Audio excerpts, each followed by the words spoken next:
எதுல படிச்சீங்க? இன்டர்நெட்ல தானே? உதாரணமா ஒன்று சொல்லணும்னா கூகுள் வெப்சைட்ல நம்மளோட மெயில் ஐடி பாஸ்வேர்டு கேட்குறாங்கன்னு நம்மளும் கொடுக்குறோம். நம்மளோட மெயில் ஐடி பாஸ்வேர்டை கிரியேட் பண்ணி நம்மளோட இன்ஃபர்மேஷன் எல்லாம் திருடி இன்னும் மிஸ்யூஸ் பண்றாங்க நடுவர் அவர்களே. இந்த வெப்சைட் எல்லாம் நல்ல விஷயத்துக்கு யூஸ் பண்ணாங்க, இன்னைக்கு தப்பான விஷயத்துக்கு யூஸ் பண்றாங்க நடுவர் அவர்களே. கடைசியா சொல்லி என் உரையை முடிச்சுக்கிறேன். இந்த அறிவியல் விஞ்ஞான வளர்ச்சியால் அதிகம் விளைவது நாட்டிற்கும் சரி, வீட்டிற்கும் சரி, சமுதாயத்திற்கும் சரி தீமையே தீமையே தீமையே. அஸ்ஸலாமு அலைக்கும் வரஹ்மத்துல்லாஹ். அருமை அருமை அருமை.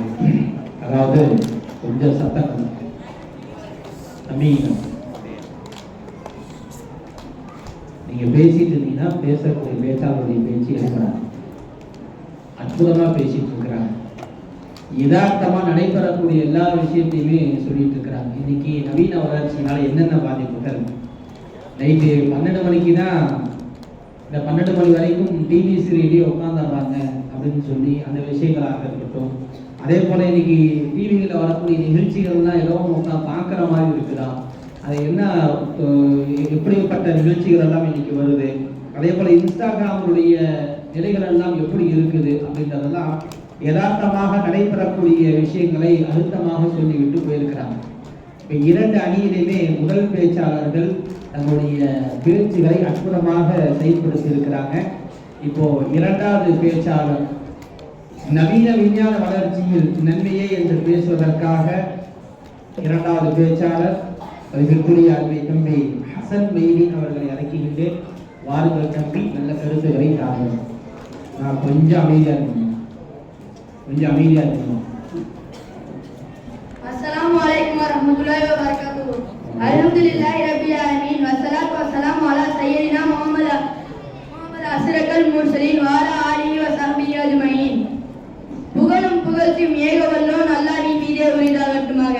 சாந்தியும் சலாமும் பெருமான் நபி ஸல்லல்லாஹு அலைஹி வஸல்லம் அவர்களின் மீதும் அவர்களை பின்பற்றிய உத்தம சஹாபாக்கள், தாபீன்கள், தபா தாபீன்கள், சித்திகீன்கள், இங்கு அமர்ந்திருக்கும் அனைவரின் மீதும் இறைவனின் பற்றாக்குறை என்றென்றும் நிலவட்டுமாக. ஆமீன். எதிரணியர்கள் சொன்னாங்க இயற்கை தான் இயற்கை தான், இயற்கையை வச்சு மட்டும் வாழ முடியுமா என்ன? அப்பதான் பச்சை காய்கறிகளை சாப்பிட்டாங்களா? இப்ப யார் அப்படி சாப்பிட்றாங்க? சமைச்சு தானே சாப்பிட்றாங்க. நம்ம எதிரணி சொல்லவா வேணும்? அதுவும் விதவிதமா சமைச்சு சாப்பிட்றாங்க நடுவர்களே. அந்த காலத்துல விறகு வச்சு அடுப்பு ஊதி ஊதி சமைச்சாங்க. இப்ப யார் அப்படி சமைக்கிறாங்க? Micro oven, gas stove, current அடுப்புல தானே சமைக்கிறாங்க. ஏன் நம்ம நடுவர்கள் வீட்டுல கூட மைக்ரோ ஓவன் இருக்கலாம். இல்ல இது வாங்கல, சரி விடுங்க நடுவர்களே, போகும்போது உங்களுக்கு மைக்ரோ ஓவன் கொடுத்துருவோம். வேற இது நிறைய கேட்டு. அந்த காலத்துல துணி கிழிஞ்சிச்சுன்னா ஒட்டு துணி வச்சு தைச்சு போட்டாங்கன்னு கேள்விப்பட்டிருக்கேன். இப்ப யார் அப்படி போடுறாங்க? நீங்களும் சரி நாங்களும் சரி எவ்வளவு நீட்டா டச் பண்ணிட்டு வந்திருக்கோம் நடுவர்களே. இதுவும் ஒரு விஞ்ஞான வளர்ச்சி தானே நடுவர்களே. எதிரணி சொன்னாங்க டிவி பார்க்க கூடாது. அப்ப எப்படிங்க நீயா நான் ப்ரோக்ராம் மட்டும் டிவில பார்க்காம செவுத்துல பார்த்துட்டு வந்திருப்பாங்க போல. சவுண்டா கேளுங்க, சத்தமா கேளுங்க. எப்படி அந்த டிவி அதை மட்டும் பார்த்துருப்பாங்க? எதிரணிகள் சொன்னாங்க மனிதர் கண்டுபிடிப்பே மோசமான மொபைல் தானே. அவங்க ஊருக்கு போனா அவங்க அத்தா அம்மா கிட்ட எப்படி பேசுவாங்க? போன்ல தானே பேசுவாங்க.